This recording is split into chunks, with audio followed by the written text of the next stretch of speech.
بسم الله الرحمن الرحيم.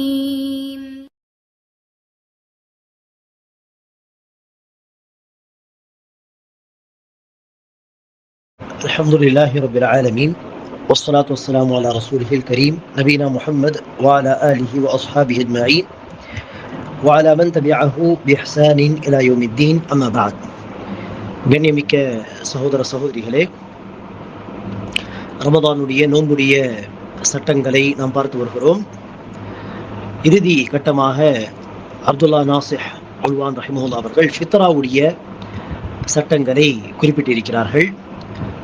ஃபித்ரா என்பதை ஹதீஸிலே சதகத்துல் ஃபித்ர், ஃபித்ருடைய சதகா தர்மம் என்னும் பெயரில் நாம் பார்க்கலாம். இந்த சதகத்துல் ஃபித்ருடைய சட்டம் என்ன என்று கேட்டால், இது கட்டாய கடமை. எப்படி ஜகாத் கொடுப்பது கட்டாய கடமையோ அதே போல்தான் சதகத்துல் ஃபித்ர் கொடுப்பதும் கட்டாய கடமை. யார் மீது கடமை? ஹதீஸில் வருகிறது, நபி ஸல்லல்லாஹு அலைஹி வஸல்லம் அவர்கள் சிறியவர்கள், பெரியவர்கள், இண்டிபெண்டன்டான மக்கள் அல்லது அடிமைகள் அத்தனை பேர் மீதும் கடமையாக்கினார் என்று வருகிறது.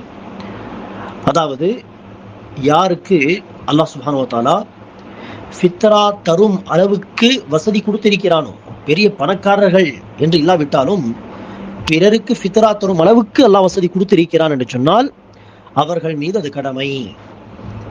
எனவே அந்த வசதி உள்ள அந்த வீட்டு தலைவர் தன் சார்பாக தன்னுடைய மனைவி, மக்கள், எந்த அளவிற்கு என்று சொன்னால் கை குழந்தை இருந்தாலும் அந்த குழந்தை சார்பாகவும் ஒரு ஃபித்ரா, தன் சார்பாக ஒரு ஃபித்ரா, மனைவி 4 குழந்தைன்னு சொன்னால் 4 குழந்தை சார்பாக ஒவ்வொரு ஃபித்ரா என்று பெரியவர்கள் சிறியவர்கள் அத்தனை சார்பாகவும் ஃபித்ரா ஏழைகளுக்கு போய் சேர்வது கட்டாய கடமை. எனவே இந்த கடமையை வீட்டு தலைவர் நிறைவேற்ற வேண்டும். சரி, ஃபித்ராவுடைய நோக்கம் என்ன? நபி ஸல்லல்லாஹு அலைஹி வஸல்லம் ஹதீஸிலே ஃபித்ராவுடைய நோக்கத்தை நபி ஸல்லல்லாஹு அலைஹி வஸல்லம் சொல்லும் பொழுது, துஹ்ரத்தன் லிஸ்ஸாயிமி வ துஅமத்தன் லில் மசாகீன், நோம்பாளியை சுத்தப்படுத்துவதற்காகவும் மிஸ்கீன்களுக்கு உணவளிப்பதற்காகவும் என்று சொன்னார்கள். எனவே நோம்பாளி ஏதாவது தவறுகள் செய்திருந்தால் நோன்பு நோக்கும் சமயத்திலே ஃபித்ராவை கொடுக்கும் பொழுது அல்லாஹ் அதை மன்னித்து விடுவான். அதேபோல் மிஸ்கீன்களுக்கு உணவளிக்க, பெருநாள் அன்று எல்லோரும் சந்தோஷமாக கொண்டாடுகிறோம், நல்ல உணவை சமைத்து சாப்பிடுகிறோம், மிஸ்கீன்களும் சாப்பிடட்டும், அவர்களும் கொண்டாடட்டும். எனவே அவர்களுக்கும் நல்ல உணவு ஏற்பாடு செய்து தருவதற்காக தான் இந்த ஒரு வழிமுறை என்பதாக நபி ஸல்லல்லாஹு அலைஹி வஸல்லம் அவர்கள் சுட்டி காட்டுகிறார்கள். எனவே அன்பானவர்களே, இந்த நோக்கத்திற்காக தான் ஃபித்ரா தருவது அவசியம். சரி, ஃபித்ரா என்கிற பெயரில் என்ன தர வேண்டும் ஏழை மக்களுக்கு என்று சொன்னால், உணவுப் பொருட்கள். சஹாபாக்கள் ரசூலுடைய காலத்தில், ரசூலுடைய காலத்துக்கு பிறகு ஃபித்ராவாக தந்ததெல்லாம் உணவுப் பொருட்கள் தான். அது கோதுமை தந்திருப்பார்கள், காய்ந்த திராட்சை கொடுத்திருப்பார்கள், பேரித்தம்பழங்கள் கொடுத்திருப்பார்கள். ஆனால் மொத்தத்தில் உணவுப் பொருட்கள் தான் ஃபித்ராவாக தந்திருக்கிறார்கள். ஹதீஸ் ரசூல் சொல்லும் பொழுது, மிஸ்கீன்களுக்கு உணவளிக்க, நோம்பாளியை சுத்தப்படுத்த உணவளிக்க என்று சொல்லும்போது உணவுப் பொருள் தான் அவர்களுக்கு போய் சேர வேண்டும். காசு பணம் தந்ததாக எந்த ஒரு ஆதாரமும் இல்லை. நாம் காசு பணத்தை ஃபித்ராவாக தந்தால் அவர்கள் அதை கொண்டு சாப்பிடுவார்களா என்பது கேள்விக்குறிதான். ஆனால் ரசூலோ ஃபித்ராவுடைய நோக்கத்தை சொல்லும்போது மிஸ்கீன்களுக்கு உணவளிக்க என்று சொன்னார்கள். நடைமுறையில் பார்த்தாலும் சஹாபாக்கள் யாரும் காசு பணம் அல்லது துணிமணி அதை கொடுக்கவில்லை. எனவே அன்பானவர்களே, உணவுப் பொருட்களை, உணவுப் பொருட்கள் எந்த பொருளாக இருந்தாலும் சரியே, அதை இன்ஷா அல்லாஹ் தாராளமாக கொடுக்கலாம். எவ்வளவு கொடுக்க வேண்டும்? உணவுப் பொருட்கள் அளவு என்ன என்று கேட்டால், சஹாபா பெருமக்கள் ஒரு சா என்பது ஒரு அளவு, ஒரு சா உணவுப் பொருட்களை ரசூலுடைய காலத்திலே ஃபித்ராவாக தருவார்கள் என்று ஹதீஸ் சொல்லப்பட்டிருக்கிறது. ஒரு சா என்று சொன்னால் என்ன?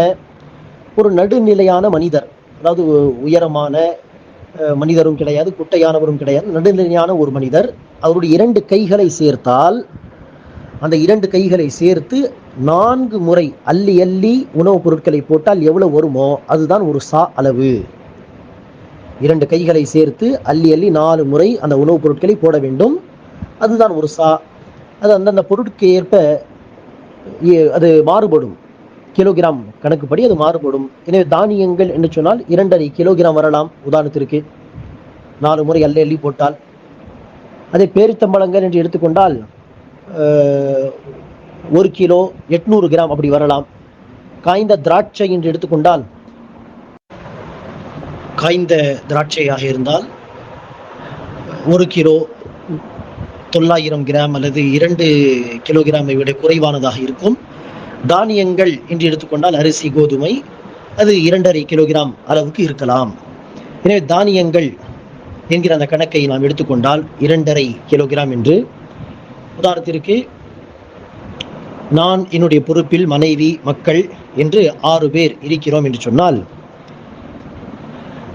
நாம் சாப்பிடக்கூடிய அரிசி உடைய விலை 60 ரூபாய் என்றால், ஒரு நபர் தர வேண்டிய ஃபித்ராவுடைய அளவு என்ன, காசு அடிப்படையாக வைத்து பார்த்தால் 150 ரூபாய்.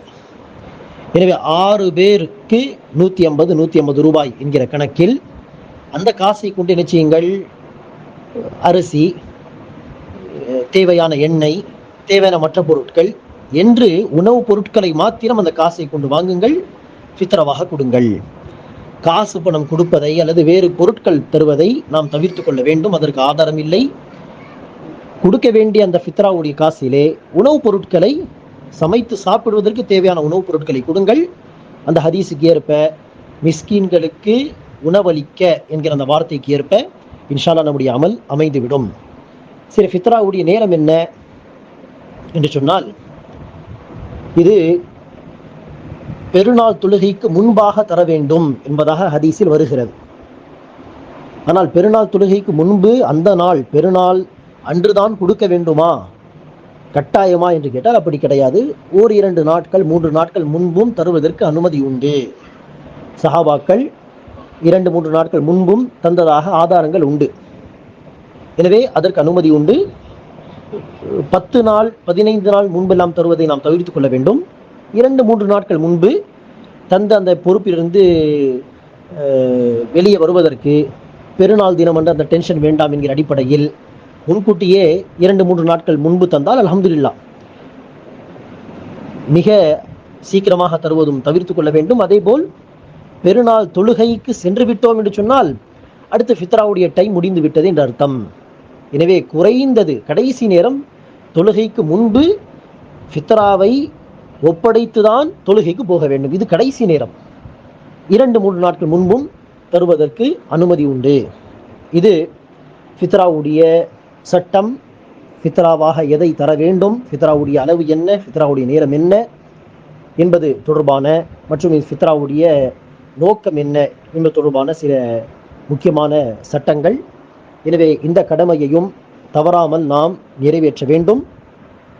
அல்லாஹ் சுப்ஹானஹு வ தஆலா நமக்கு அந்த பாக்கியத்தை தருவானாக. ஆமீன். வாஹிரு தஅவானா அல்ஹம்துலில்லாஹி ரப்பில் ஆலமீன். அதே போல் அன்பானவர்களே, இறுதியாக ஒரு விஷயம், ஃபித்ரா தரக்கூடிய சக்தி இருந்தால் ஃபித்ரா தருவது கடமை. ஃபித்ரா தரக்கூடிய சக்தி நமக்கு இல்லை, நம்முடைய வீடே கஷ்டத்தில் போய் கொண்டிருக்கிறது என்று சொன்னால் அப்படிப்பட்டவர்களுக்கு தான் பிறர் தரக்கூடிய ஃபித்ரா வாங்கக்கூடிய அனுமதி இருக்கிறது என்பது பொருள். எனவே நாம் வசதி வாய்ப்போடு சாப்பிட்டு கொண்டிருக்கிறோம். சொல்லப்போனால் ஃபித்ரா கொடுக்கும் அளவுக்கும் அல்லாஹ் நமக்கு சக்தியை கொடுத்திருக்கிறான் என்று சொன்னால் நாம் என்ன செய்யக்கூடாது, பிறருடைய ஃபித்ராவை வாங்கக்கூடாது. ஃபித்ரா பேக்கேஜ் வருகிறது என்று சொன்னால் அதை வசதி இருந்த பிறகும் அந்த ஃபித்ராவுடைய இதை வாங்கி கொள்வது இது தவறு. உரிய மக்களுக்கு அந்த ஃபித்ரா போய் சேர வேண்டும். யாராவது தெரியாமல் உங்களுக்கு கொடுத்தாலும் நீங்கள் நிச்சயங்கள், அல்ஹம்துலில்லாஹ் நான் வசதி சாப்பிட்டு கொண்டு தான் இருக்கிறேன், நான் ஒரு ஏழைக்கு தந்து விடுவேன் என்று வேண்டுமென்றால் நீங்கள் அதை வாங்கி கொண்டு உங்களுடைய பொறுப்பில் நீங்கள் ஒரு ஏழையை தேடி நீங்கள் கொடுத்து விட வேண்டும். எனவே வசதி இருந்து பிறர் தரக்கூடிய ஃபித்ராவை நாம் என்ன செய்யக்கூடாது, வாங்கி கொள்ளக்கூடாது. அல்லாஹ் சுப்ஹானஹு வ தஆலா சட்டங்களை அறிந்து முறையாக ஒவ்வொரு இபாதத்தையும் செய்யக்கூடிய வாக்கியத்தை தருவானாக. ஆமீன். அஸ்ஸலாமு அலைக்கும் வரஹ்மத்துல்லாஹி வபரகாத்துஹு.